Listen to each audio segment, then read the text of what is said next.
Então eu peço que vocês abram suas Bíblias no livro do profeta Joel.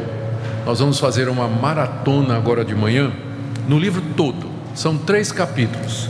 É uma chance para você que nunca leu Joel poder dizer que você já leu o livro de Joel todo, tá? Então, porque nós vamos ler hoje de manhã o livro de Joel. São 3 capítulos pequenos, o livro não é grande. O meu objetivo é trazer para vocês uma visão geral do livro e da sua mensagem central.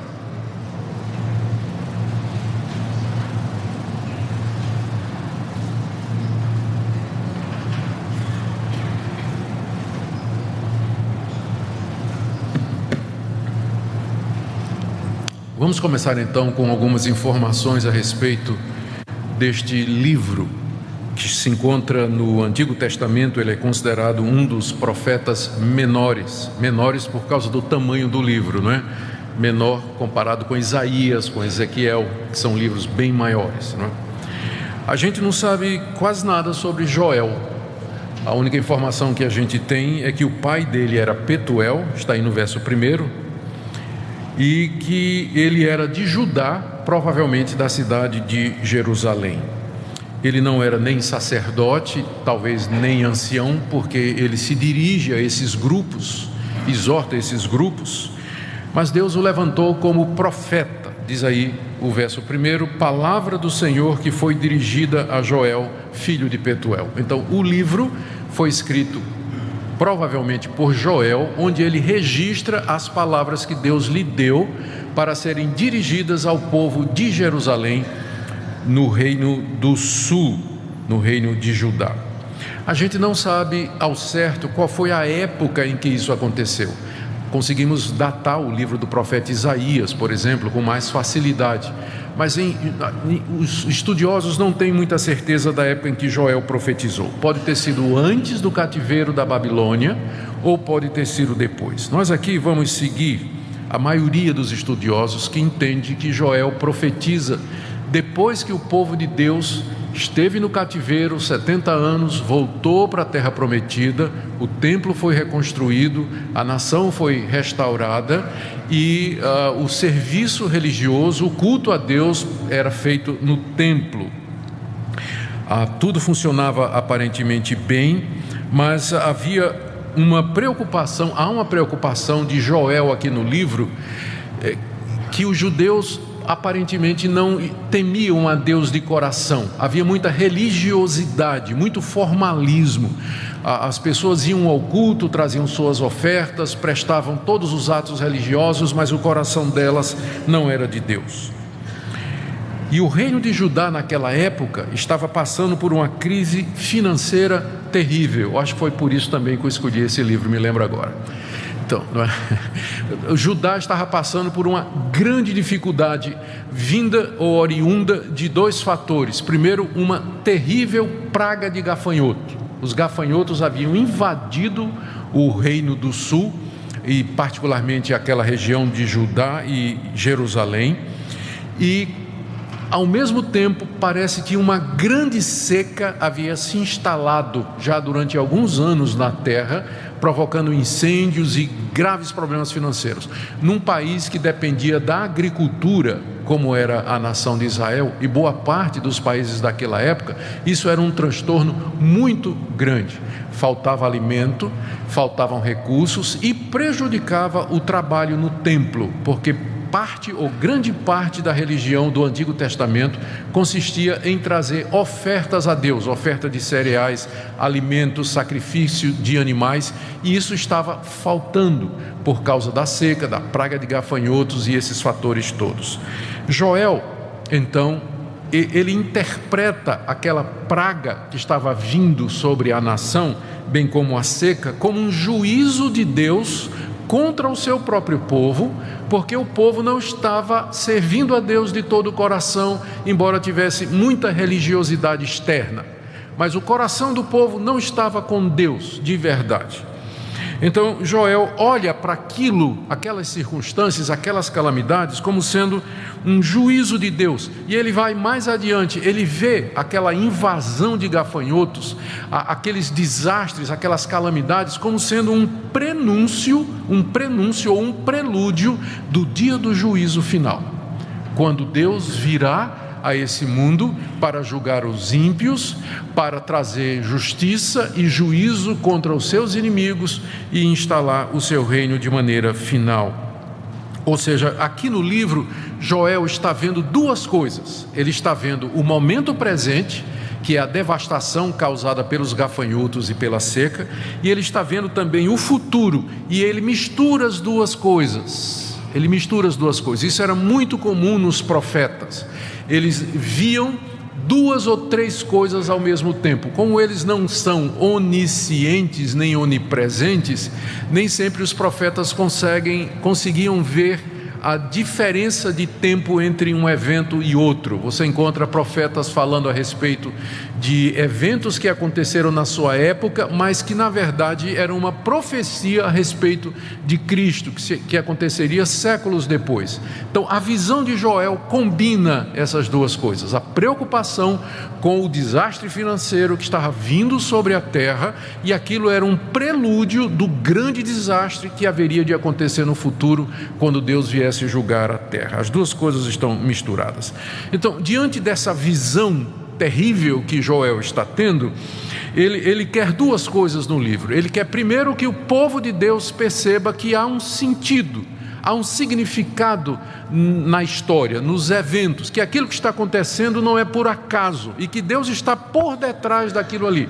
Por isso que no livro ele está o tempo todo dizendo: escutem anciãos, escutem bêbados, escutem sacerdotes, escutem moços, ouçam, prestem atenção, vejam o que é que está acontecendo, né? Despertem para vocês, para a realidade do que está acontecendo. Então esse é o primeiro foco dele. Ele quer despertar o povo de Deus para entender que aquelas calamidades têm um objetivo.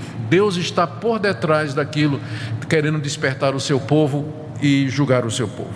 E a segunda postura do profeta é então chamar o povo ao arrependimento.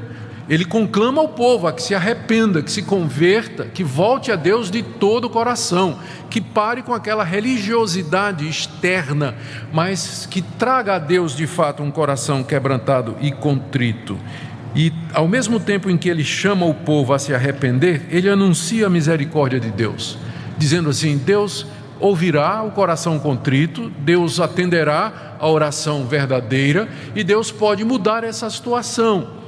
E lembre, o tempo todo ele está falando de duas coisas. Deus pode reverter aquela situação, aquela crise terrível que tinha vindo sobre a nação, e Deus também pode fazer com que você não entre no dia do juízo, que você não seja condenado, se você de fato se arrepender e se voltar para Ele.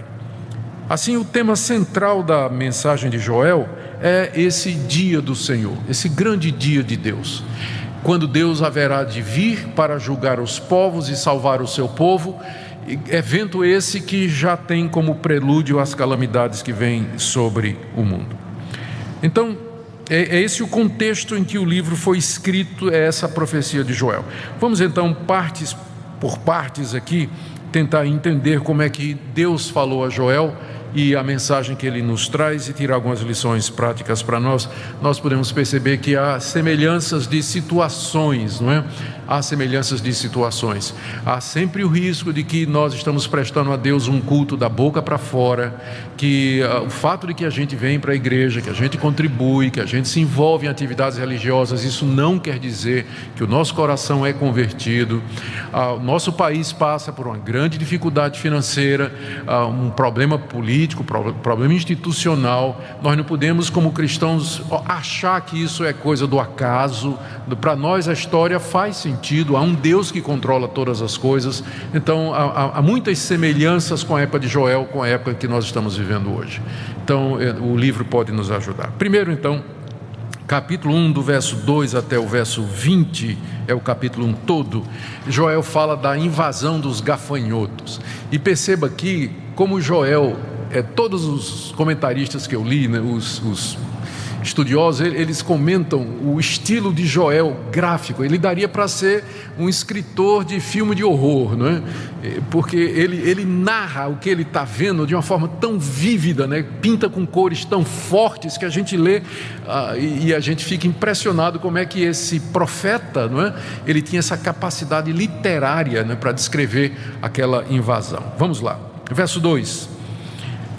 No verso 2 os versos 2 e 3, Joel chama a atenção do povo, dos anciãos, para que eles percebam o que está acontecendo e o seu significado. Ouvi isso, vós velhos, e escutai todos os habitantes da terra. Aconteceu isso em vossos dias, ou nos dias de vossos pais?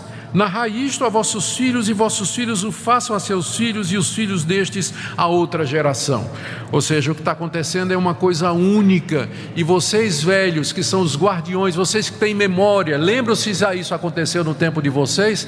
Então, algo novo está acontecendo, e é bom que vocês prestem atenção para vocês contarem para os filhos de vocês, para servir de exemplo. E aí ele descreve no verso 4 a praga, não é? O que deixou o gafanhoto cortador, comeu o gafanhoto migrador. O que deixou o migrador, comeu o gafanhoto devorador. E o que deixou o devorador, comeu o gafanhoto destruidor. Ou seja, parece que foram 4 ondas, né, de insetos vindo sobre a terra, e ninguém tem certeza se ele está descrevendo aqui diferentes fases do gafanhoto, primeiro o gafanhoto pequenininho, depois ele pulando, finalmente destruindo todo, ou se tipos diferentes de gafanhoto, a gente não sabe, mas o resultado é uma devastação geral. O que sobrou de a onda seguinte comeu, não sobrou nada. E essas pragas eram temidas naquela época, elas eram temidas. Lembra que uma das 10 pragas do Egito foi exatamente isso aí, não é? Então, essas pragas eram terríveis, elas destruíam tudo, acabavam com a colheita e afetava toda a economia. E aí, a partir do verso 5, o profeta começa a descrever a devastação. Ébrios, despertai-vos e chorai, uivai todos os que bebeis vinho por causa do mosto, porque está ele tirado da vossa boca. Porque veio um povo contra a minha terra, está falando aqui dos gafanhotos, né, que são organizados como um bando. Poderoso e inumerável, os seus dentes são dentes de leão, e ele tem os queixais de uma leoa. Fez da minha vide, que é a videira de onde vem a uva, uma assolação, destroçou a minha figueira, tirou-lhe a casca que lançou por terra, os seus sarmentos se fizeram brancos. Lamenta com a virgem, que pelo marido da sua mocidade está cingida de pano de sacos. Ou seja, o Joel então descreve primeiro que a praga acabou com a videira, acabou com a figueira, acabou com as árvores do campo, de maneira que os bêbados agora vão ter que ficar sóbrios, né? Não tem mais vinho, né? Acabou. Então quem é bêbado está perdido aqui. E ele se dirige aos bêbados, preste atenção, porque é como se fosse uma figura do povo de Israel. Aquelas coisas estavam acontecendo, mas eles estavam embriagados, eles não estavam vendo, não tinham noção, não estavam entendendo. Por isso talvez ele se dirija aos bêbados, dizendo: vocês que são bêbados, prestem atenção no que está acontecendo, no que isso representa. Aí do verso 9, no verso 9 ele diz: cortada está da casa do Senhor a oferta de manjares e a libação. Os sacerdotes, ministros do Senhor, estão enlutados. A próxima preocupação de Joel é que está faltando mantimento para a casa de Deus. O culto foi afetado, porque quando a situação financeira do país é afetada, tem reflexos também no culto a Deus.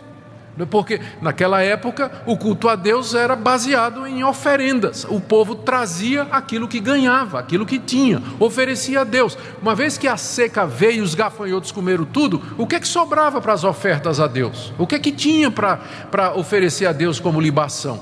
Todas aquelas ofertas descritas na lei de Moisés, elas estavam em falta agora, e o coração de Joel se aperta com isso. Ele está preocupado não somente com a situação financeira do seu povo, mas ele está preocupado também que o culto a Deus está sofrendo. o serviço a Deus foi afetado por isso. E então ele diz para os sacerdotes, ele diz que está cortada as ofertas de manjares, e os ministros estão enlutados, estão tristes porque o serviço a Deus foi afetado também pela situação. No verso 10 a 12, ele fala das colheitas e das plantações. O campo está assolado e a terra de luto, porque o cereal está destruído, a vide se secou, as oliveiras se murcham. Envergonhai-vos, lavradores, uivai vinhateiro sobre o trigo e sobre a cevada, porque pereceu a messe do campo. A vide se secou, a figueira se murchou, a romeira também, a palmeira e a macieira, todas as árvores do campo se secaram, já não há alegria entre os filhos dos homens. O que a seca não acabou, os gafanhotos comeram. Ou seja, era uma situação de calamidade pública que o país estava vivendo. Não tinha recursos, a fome estava chegando, a situação era crítica, e o profeta está descrevendo a situação, querendo que o povo perceba que a mão de Deus estava por detrás. Tanto é que a partir do verso 13, ele agora se dirige aos pastores do povo de Deus, aos sacerdotes, aos ministros de Deus, e faz um clamor, dirige um apelo para que eles iniciem uma busca a Deus, do verso 13 a 15. Cingi-vos de pano e lamentai, sacerdotes, uivai, ministros do altar, vinde, ministros do meu Deus, passai a noite vestidos de panos de saco, porque da casa do vosso Deus foi cortada a oferta de manjares e a libação. Promulgai um santo jejum, convocai uma assembleia solene, congregai os anciãos, todos os moradores desta terra, para a casa do Senhor vosso Deus, e clamai ao Senhor. Ah, que dia!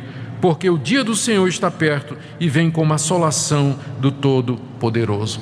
O profeta agora, da parte de Deus, se dirige aos sacerdotes que eram responsáveis pelo culto a Deus e faz um apelo para que eles, primeiro, eles uivem, não é? Eles clamem a Deus. Parece que os sacerdotes estavam assim, né? A desgraça estava acontecendo e eles estavam lá fazendo o seu serviço religioso e não estavam entendendo o que estava acontecendo, a gravidade da situação. O profeta geralmente era o homem da hora, que Deus levantava quando o sacerdote, quando o rei e quando os juízes não faziam o papel que eles tinham que fazer, estavam falhando. Eles eram as posições institucionais, o sacerdote, o rei e o juiz. Quando estes falhavam, Deus ia lá no meio do povo e levantava um profeta, que era a voz de Deus para falar quando a coisa não estava sendo feita corretamente. E Joel está dizendo para os sacerdotes: vocês têm que clamar a Deus, vocês têm que buscar a Deus, porque isso vem de Deus, isso é a mão de Deus contra nós, e nós temos que clamar a Ele. Passem a noite vestidos de pano de saco, que era um símbolo de quebrantamento e arrependimento, porque da casa de Deus foi cortada a oferta de manjares e libação. Mais uma vez o argumento é: vocês não estão percebendo, não tem como servir a Deus da maneira como está prescrita, de maneira digna, porque faltam os recursos para isso. Vocês têm que clamar e uivar diante de Deus. E aí, mas não só os sacerdotes, Joel agora se dirige ao povo também, verso 14: promulgai um santo jejum, convocai uma assembleia solene, congregai os anciãos, todos os moradores desta terra, para a casa do Senhor vosso Deus, e clamai ao Senhor. A convocação era geral. Primeiro, é claro, vai para a liderança, mas depois vem para o povo todo e convoca todos, dizendo: tem que vir, tem que clamar a Deus, tem que buscar a Deus diante da crise que está instalada, porque é Ele que pode fazer isso. E ao mesmo tempo que Joel faz essa conclamação, ele já vê na crise causada pela praga e pela seca uma antecipação do que ele chama o dia do Senhor. Verso 15: ah, que dia! Porque o dia do Senhor está perto e vem como assolação do Todo-Poderoso. Aquela assolação que estava acontecendo pelos gafanhotos e pela seca vinha de Deus, mas aquilo era só um reflexo do dia do Senhor, aquele grande dia do juízo em que Deus viria assolar a terra toda, trazendo juízo sobre os seus moradores.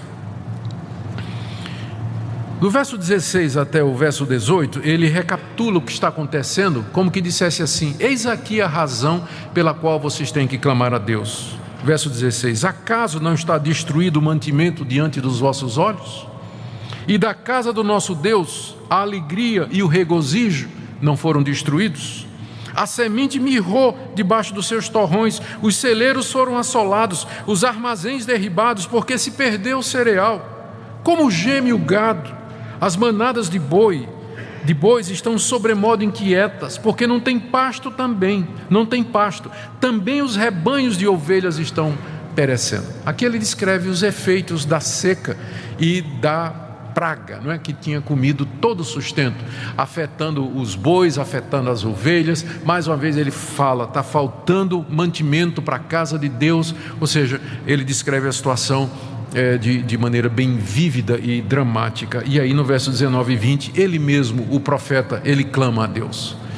Quando ele vê toda essa situação, quando ele entende que é a mão de Deus contra o seu próprio povo, então ele mesmo clama a Deus dizendo: a ti, ó Senhor, clamo, porque o fogo consumiu os pastos do deserto e a chama abrasou todas as árvores do campo. Também todos os animais do campo bramam suspirantes por ti, porque os rios se secaram e o fogo devorou os pastos do deserto. O próprio Joel, então, eleva um clamor a Deus. Ele clama a Deus, ele pede a Deus, ele suplica a Deus: Deus, tenha misericórdia do seu povo, tenha misericórdia, porque está faltando tudo, a situação é de calamidade e o Senhor é aquele que pode interferir. Queridos, aqui nós tiramos algumas lições para nós que já foram mencionadas aqui, e eu digo isso ao final do capítulo 1. Primeira coisa que nós temos que nos lembrar é que não existe nada ao acaso. Nós não cremos em acaso. Nós cremos num Deus que controla todas as coisas. E quando Ele não somente manda coisas boas e maravilhosas e bênçãos para nós, mas às vezes a calamidade também. Às vezes o desastre, às vezes a tragédia, às vezes a carestia, às vezes a praga de gafanhotos, às vezes a seca. E o alvo de Deus com tudo isso é nos despertar, como o profeta está querendo fazer, dizendo: olhem, olha o que é que está acontecendo. Esse é um momento de convocação, de vocês buscarem a Deus. Deus permite que estas coisas aconteçam para nos despertar da nossa religião formal, da nossa religiosidade que é externa, do esfriamento do nosso coração, da negligência espiritual e da acomodação na qual nós com frequência nos vemos. Ele faz isso, é a única maneira que Ele tem de nos sacudir, para que nós entendamos que o nosso mundo, o nosso reino e o nosso destino não é aqui, mas nós caminhamos para um novo céu e a nova terra onde habita a justiça. Por isso Deus nos mostra como as bênçãos materiais, como o sustento, como as nossas posses, elas não são nada. De repente vem uma praga de gafanhoto, né? Que eu não vou dizer para mim o que é que representa hoje em dia, e acaba com tudo. E aquilo que você construiu sua vida toda, de repente você não tem mais. Por que Deus faz isso? Por que Deus permite que isso aconteça? Para que nós percebamos quão frágil é a nossa vida e como os nossos confortos materiais, eles são vulneráveis, eles se acabam. De repente, por uma guinada da história, você tem hoje e amanhã você não tem. Por isso que nossa confiança tem que estar em Deus. Por isso o profeta clama: busquem a Deus, clamem a Deus, Ele é a nossa esperança. Segunda lição que eu queria tirar aqui é a preocupação de Joel com o culto a Deus. Ele está preocupado não somente com o sustento e com o feijão e arroz no prato do pobre que estava faltando, mas ele está preocupado com o culto a Deus também, porque ele considera o serviço a Deus, a igreja, tão importante como qualquer outro aspecto da vida.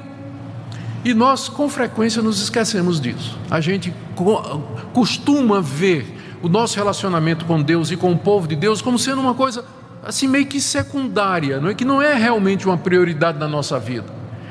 Mas é muito claro aqui que a preocupação de Deus não é somente com a falta do feijão no prato do pobre, mas é também com a falta de recursos que vai afetar o serviço a Ele, que deve ser prestado constantemente, o serviço a Deus, o culto a Deus. Vamos correr para capítulo 2.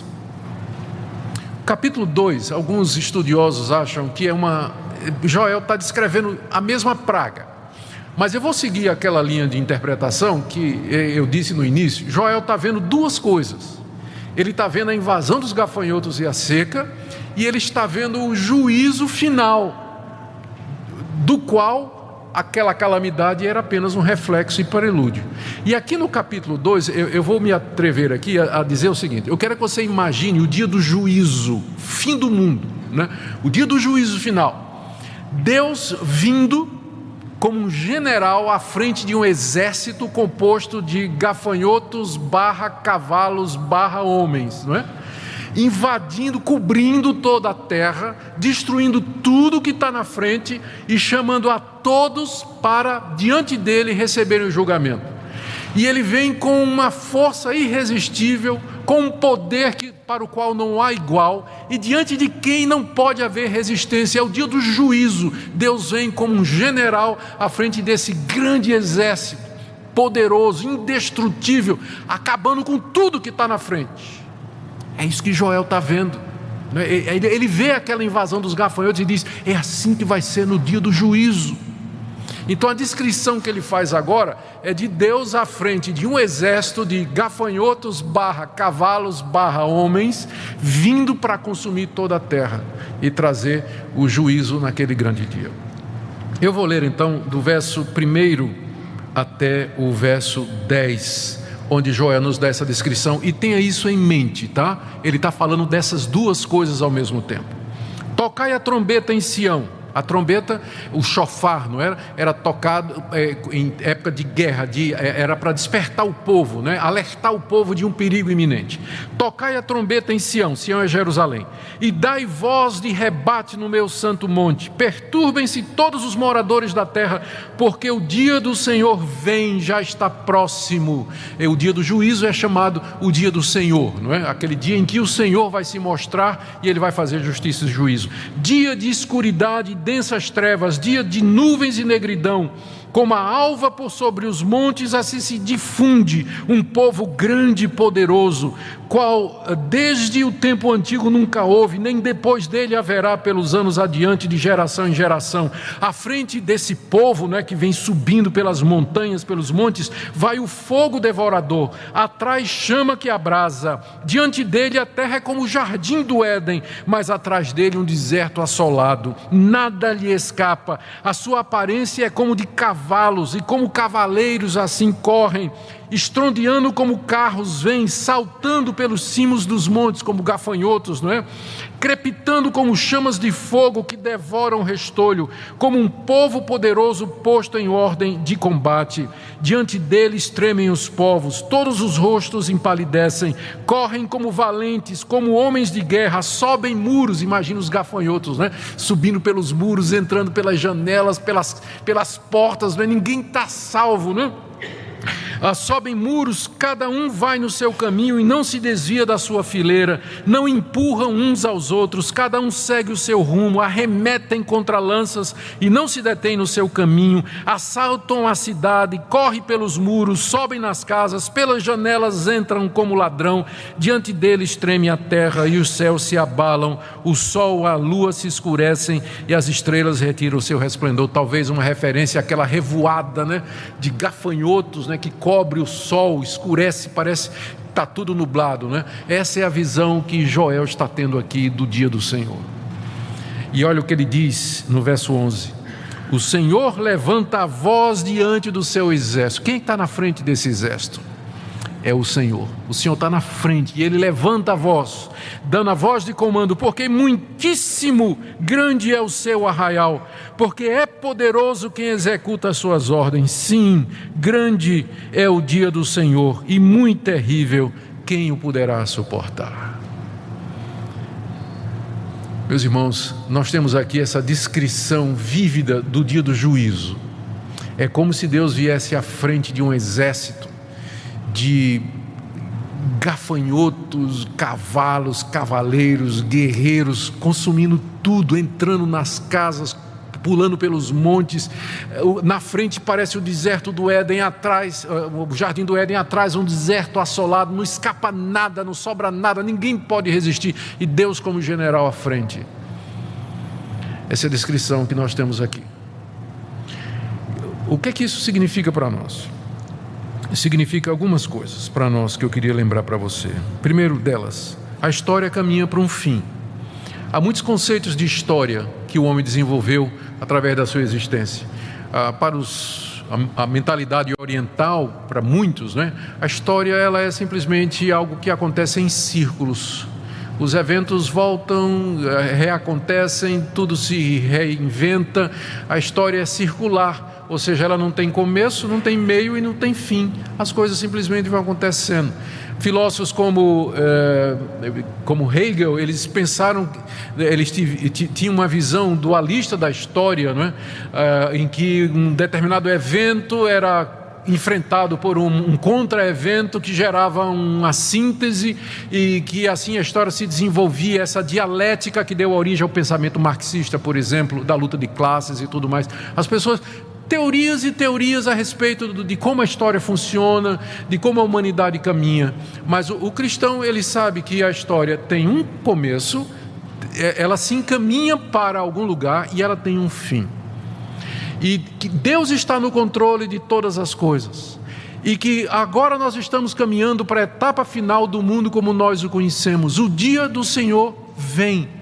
E todas as calamidades, tsunamis, pragas, misérias, epidemias, doenças, desastres que acontecem no mundo são prenúncios, avisos de Deus, dizendo o seguinte: olha o que é que vem pela frente.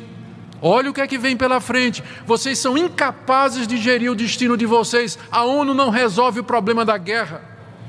As Nações Unidas não resolvem o problema da economia. O mundo caminha para uma situação cada vez pior. Resolve uma guerra aqui, surge o Estado Islâmico ali. Resolve ali, vai surgir outro problema ali. Ou seja, a humanidade não consegue resolver os seus problemas. E aponta toda ela para uma convergência no final, um dia de ajuste de contas, em que o Deus Todo-Poderoso virá e vai colocar a casa em ordem. E é esse dia que nós esperamos. Então o crente sabe que não tem justiça aqui nesse mundo. Eu sei que tem muita gente torcendo para que haja justiça em 2016. Eu não tenho muita esperança. Não é característico do mundo esse tipo de coisa.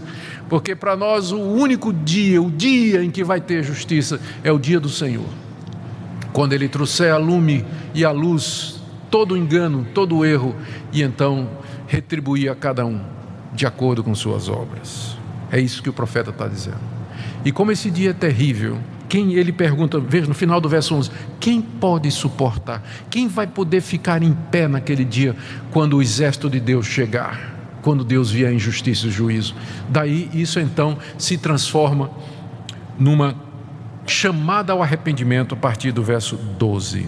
De 12 a 17, o profeta então, né, como que atemorizado diante daquilo que ele está vendo, ele se volta para o povo e diz: gente, nós ainda temos uma oportunidade, nós podemos escapar do que está acontecendo e do que vai acontecer, mas para isso nós precisamos nos converter. Nós precisamos nos converter. Veja como ele diz, do verso 12 até o verso 17. Ainda assim, ou seja, apesar de que estas coisas vão acontecer, agora mesmo, não espere mais, diz o Senhor, convertei-vos a mim de todo o vosso coração, e isso com jejuns, com choro e com pranto, rasgai o vosso coração e não as vossas vestes, e convertei-vos ao Senhor vosso Deus. A razão é essa: porque Ele é misericordioso e compassivo e tardio em irar-se, grande em benignidade, e se arrepende do mal. Quem sabe se não se voltará e se arrependerá e deixará após si uma bênção, uma oferta de manjares e libação para o Senhor nosso Deus, vosso Deus. Tocai a trombeta em Sião, promulgai um santo jejum, proclamai uma assembleia solene, congregai o povo, santificai a congregação, ajuntai os anciãos, reuni os filhinhos e os que mamam, saia o noivo da sua recâmara e a noiva do seu aposento, chorem os sacerdotes, ministros do Senhor, entre o pórtico e o altar, e orem: poupa o teu povo, ó Senhor, e não entregues a tua herança ao opróbrio, para que as nações façam escárnio dele. Porque hão de dizer entre os povos: onde está o seu Deus? A conclamação ao arrependimento, ao quebrantamento. O que Joel está dizendo ao povo aqui é o seguinte: não adianta você rasgar suas roupas, que era um sinal de desespero entre os orientais. Você tem que rasgar o seu coração. Você tem que se converter de coração a Deus. No íntimo do seu coração, você tem que reconhecer seus pecados diante de Deus, como você tem falhado diante de Deus, sua indiferença para com Deus, e se voltar a Ele de todo o coração, porque Deus é misericordioso e bom, porque Deus escuta a oração do aflito, porque Deus atende o coração arrependido. Quem sabe Deus não vai nos escutar? Quem sabe Deus ouve o nosso clamor e Ele não reverte essa praga que nós estamos passando e nos salva do dia do juízo que se aproxima. E aí, do verso 18 até o verso 32, Deus faz promessas para o seu povo, e essas promessas são extraordinárias. O que nós aprendemos aqui? Como Deus não se agrada de um culto e de um serviço que é da boca para fora. Talvez o maior inimigo da religião é a religião. O maior inimigo do cristianismo é quando ele vira uma religião, uma religiosidade. Quando nós entendemos que o nosso relacionamento com Deus consiste simplesmente em fazer atos, ir a lugares, frequentar eventos, fazer contribuições, e nós esquecemos que Deus de fato quer o nosso coração. Ele quer o nosso coração, a nossa mente, a nossa vontade. Ele nos quer sincera e completamente dele. E essa é a razão pela qual Ele permite às vezes que o mal nos chegue, que bata a nossa porta, porque Ele quer de fato que nós nos convertamos a Ele de todo o coração, que o nosso coração seja rasgado no sentido verdadeiro de arrependimento e de penitência diante dEle. Veja as promessas que Deus faz para o seu povo arrependido, do verso 18 a 32. Primeiro, Deus diz que se o povo se arrepender, Ele vai restituir o prejuízo causado pela praga. Veja do verso 18 a 27. Então o Senhor se mostrou zeloso da sua terra, compadeceu-se do seu povo, e respondendo lhe disse: eis que vos envio o cereal, o vinho, o óleo, e dele sereis fartos, e vos não entregarei mais ao opróbrio entre as nações. Mas o exército que vem do norte eu removerei para longe de vós, lançá-lo-ei numa terra seca e deserta, lançarei a sua vanguarda para o mar oriental, sua retaguarda para o mar ocidental, subirá o seu mau cheiro e subirá a sua podridão, porque agiu poderosamente. Talvez uma referência ao enxame de gafanhotos, né? Que Deus ia mandar o vento que ia levar embora o gafanhoto, e os gafanhotos iam morrer na praia, e o mau cheiro deles ia contaminar tudo, né? E Deus respondendo ao clamor do seu povo. Verso 21, não temas, ó terra, regozija-te e alegra-te, porque o Senhor faz grandes coisas. Veja aqui o tom do profeta, né, anunciando o prazer de Deus em salvar o seu povo quando o seu povo se arrepende. Não temais, animais do campo, porque os pastos do deserto reverdecerão, porque o arvoredo dará o seu fruto, a figueira e a vide produzirão com vigor. Alegrai-vos, pois, filhos de Sião, regozijai-vos no Senhor vosso Deus, porque Ele vos dará em justa medida a chuva, fará descer como outrora a chuva temporânea serôdia, as eiras se encherão de trigo e os lagares transbordarão de vinho e de óleo. E agora atenção com esse versículo aqui que é muito mal usado: restituir-vos-ei os anos que foram consumidos pelo gafanhoto migrador, pelo destruidor e pelo cortador, o meu grande exército que enviei contra vós outros. É claro que vocês já ouviram falar de muitas igrejas evangélicas que dizem assim: esse é o ano da restituição, né? O ano de 2016, 2015, Deus vai restituir tudo que você perdeu nos anos anteriores, né? De fato, Deus promete restituir, mas qual é a condição aqui? O que é que vem antes? Conversão, arrependimento, rasgar coração, volta imediata a Deus, mudança de vida.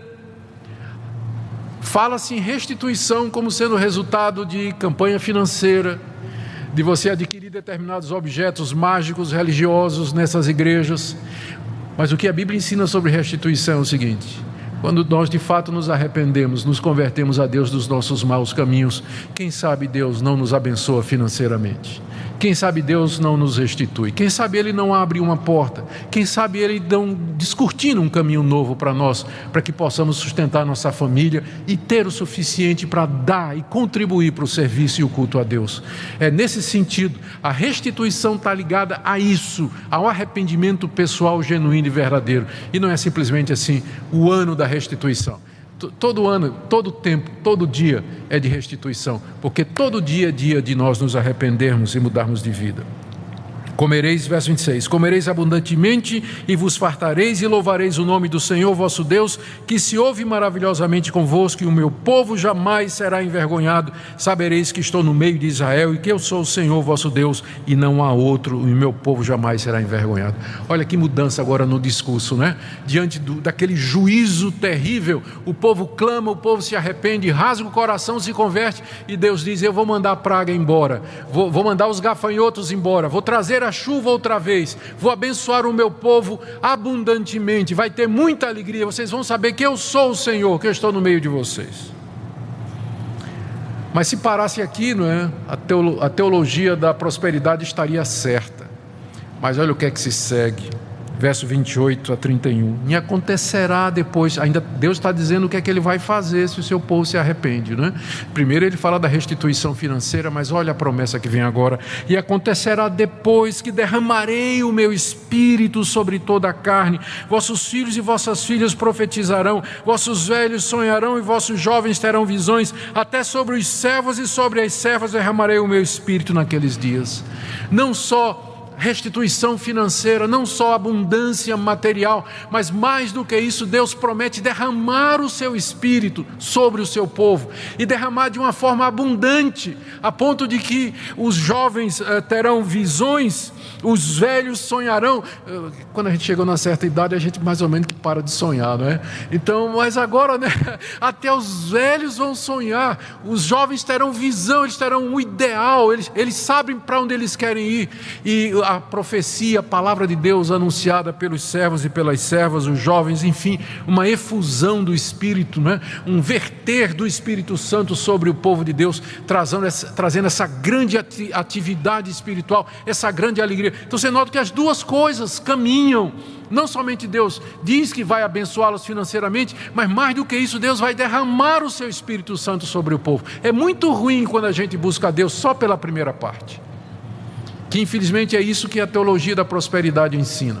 O foco é na bênção material, quando o nosso Deus aqui está dizendo que, como parte da sua bênção e da sua resposta a um povo arrependido, Ele vai derramar abundantemente do seu Espírito. O Joel está olhando aqui, mais uma vez, ele está vendo duas ou três coisas ao mesmo tempo, como eu disse no começo, não é? Ele está vendo aquela situação que ele está vivendo, da invasão dos gafanhotos, o povo clamando a Deus e a promessa de Deus de restaurar materialmente e espiritualmente o povo, porque o problema do povo era esse, não é? Era um problema espiritual, o povo estava longe de Deus, mas agora o Espírito Santo viria sobre o povo, e ao mesmo tempo Joel está antevendo aquele grande dia do Senhor, que será precedido por esse grande derramado Espírito Santo. E nós temos agora o ponto de vista privilegiado da história. Nós estamos há cerca de 2.500 anos do tempo que Joel escreveu isso, e nós podemos ver como isso se cumpriu no dia de Pentecostes,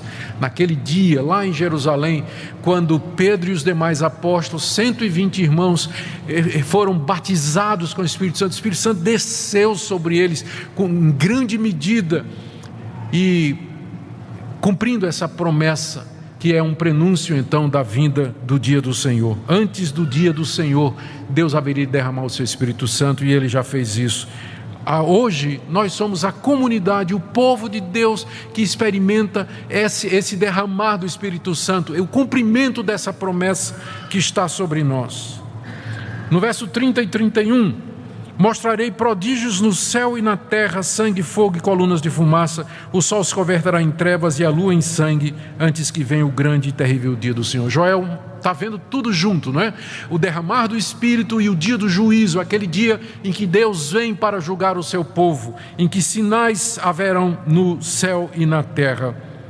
E aí no verso 32, que promessa maravilhosa: e acontecerá que todo aquele que invocar o nome do Senhor será salvo. Deus está vindo, Deus vem para julgar o mundo, Deus vem para trazer a destruição dos seus inimigos, mas todo aquele que invocar o nome do Senhor será salvo naquele dia do Senhor. Todo aquele que crer no Senhor Jesus Cristo, invocar o nome do Filho de Deus, esse será perdoado dos seus pecados e será poupado por Deus naquele dia. Seus pecados serão apagados, a sua conta será zerada.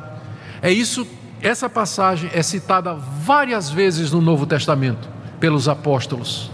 O livro do profeta Joel era conhecido por eles, e eles diziam que isso aqui se referia a invocar o nome de Jesus Cristo, Filho de Deus, que foi enviado para ser o Salvador do povo de Deus naquele grande dia. Todo aquele que invocar o nome do Senhor será salvo, porque no Monte Sião e em Jerusalém estarão os que forem salvos, como o Senhor prometeu, e entre os sobreviventes, aqueles que o Senhor chamar. Recapitulando aqui, o dia do Senhor está vindo, dia de destruição, dia de juízo. Arrependam-se, convertam-se, voltem para Deus.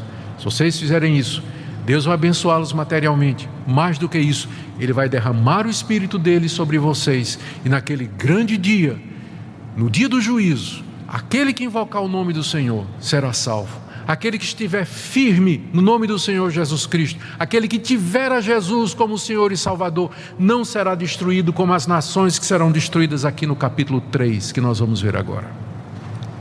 O juízo de Deus sobre as nações. O profeta agora foca outra vez naquele dia. É o último capítulo, eu tenho ainda uns 15 minutos, vamos correr. A maratona está chegando ao fim, não é? Vamos correr feito gafanhoto aqui para chegar no final. Não foi boa não essa comparação, né? Vamos lá.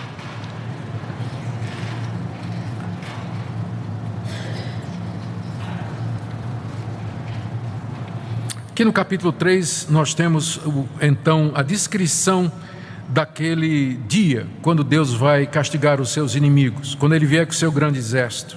E é descrito em termos de uma guerra, de um conflito, de uma batalha num vale chamado Vale da Decisão, ou o Vale de Josafá. Joel está falando aqui do dia do juízo final, quando Cristo vai se sentar no trono da sua glória e as nações serão reunidas diante dele. E ele fala usando as imagens da sua época, não é? Os eventos dos seus dias, para se referir ao futuro, à igreja de Cristo, o povo de Deus. E as nações que estão aqui, referidas no capítulo 3, foram nações inimigas de Israel e que invadiram Israel e maltrataram o povo de Deus. E elas representam os inimigos de Deus de todas as épocas que serão castigados naquele dia. Aqui Deus anuncia o local e a razão do juízo. Vamos ler 3 de 1 a 15. Eis que naqueles dias, está falando do dia do Senhor, e naquele tempo, o dia do Senhor, eis que mudarei a sorte de Judá e de Jerusalém, o povo de Deus. Congregarei todas as nações e as farei descer ao vale de Josafá. É uma referência a uma guerra antiga em que o rei Josafá liderou os exércitos de Deus contra os moabitas e os amonitas e os destruiu nesse lugar que é chamado Vale de Josafá, que a gente não tem muita certeza onde é. Mas aqui ele funciona como um símbolo daquela guerra final de Deus contra os seus inimigos. E ali no Vale de Josafá entrarei em juízo contra elas por causa do meu povo e da minha herança, Israel, a quem elas espalharam por entre os povos, repartindo a minha terra entre si.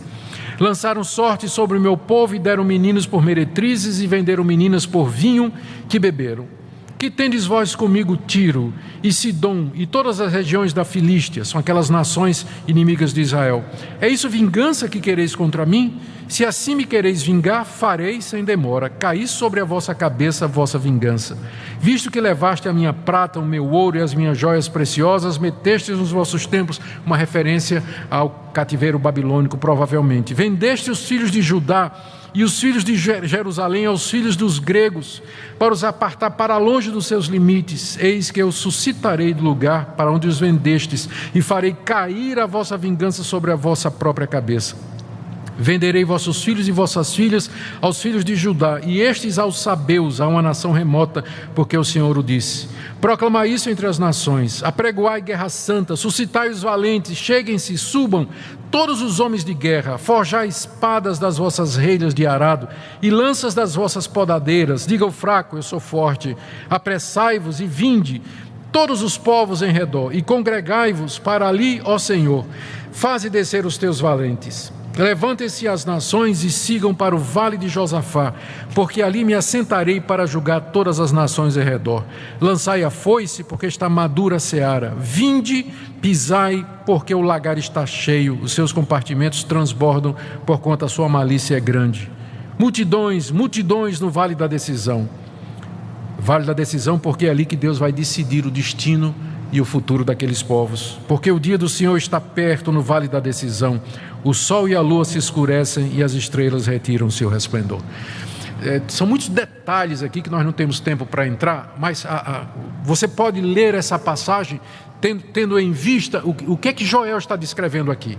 Ele está descrevendo o dia do juízo, em que Deus, à frente daquele exército, que ele já descreveu no capítulo 2, chama as nações e diz: vocês querem ir para a guerra? Vocês querem tomar vingança contra mim? Se revoltam contra mim, Deus, então vamos marcar a briga. Tá, vamos acertar a briga, vai ser lá no vale de Josafá, e lá eu vou me sentar e eu vou julgar vocês, e eu vou trazer juízo e justiça contra vocês, e vocês não haverão de resistir.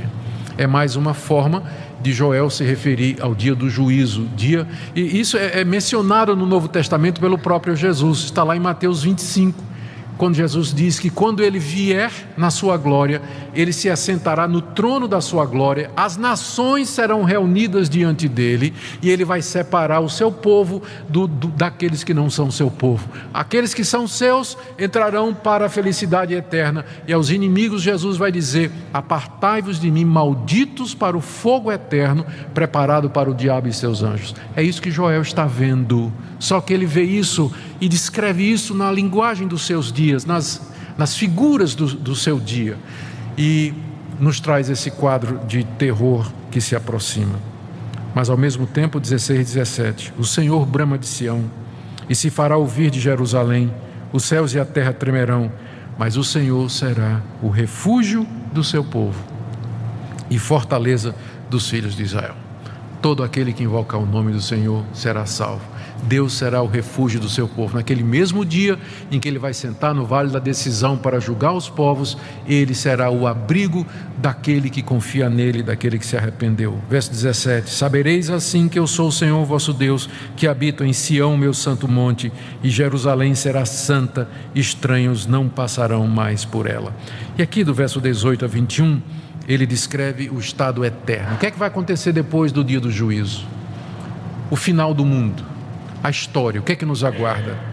Há de ser que naquele dia os montes destilarão mosto, e os outeiros manarão leite, e todos os rios de Judá estarão cheios de água.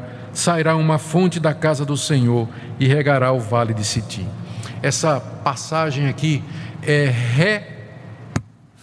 redita no livro de Apocalipse, quando João vê o novo céu e a nova terra, vê o rio que sai do trono de Deus, e desse rio, nas margens dele, as plantações, as árvores, toda a fartura que ilustra essas bênçãos materiais e espirituais que haverá para o povo de Deus no novo céu e na nova terra. É isso que Joel está vendo e que no livro de Apocalipse é descrito com muito mais detalhes, né? Lembrando que a revelação é progressiva, né? À medida que a revelação bíblica prossegue, mais detalhes nos são dados.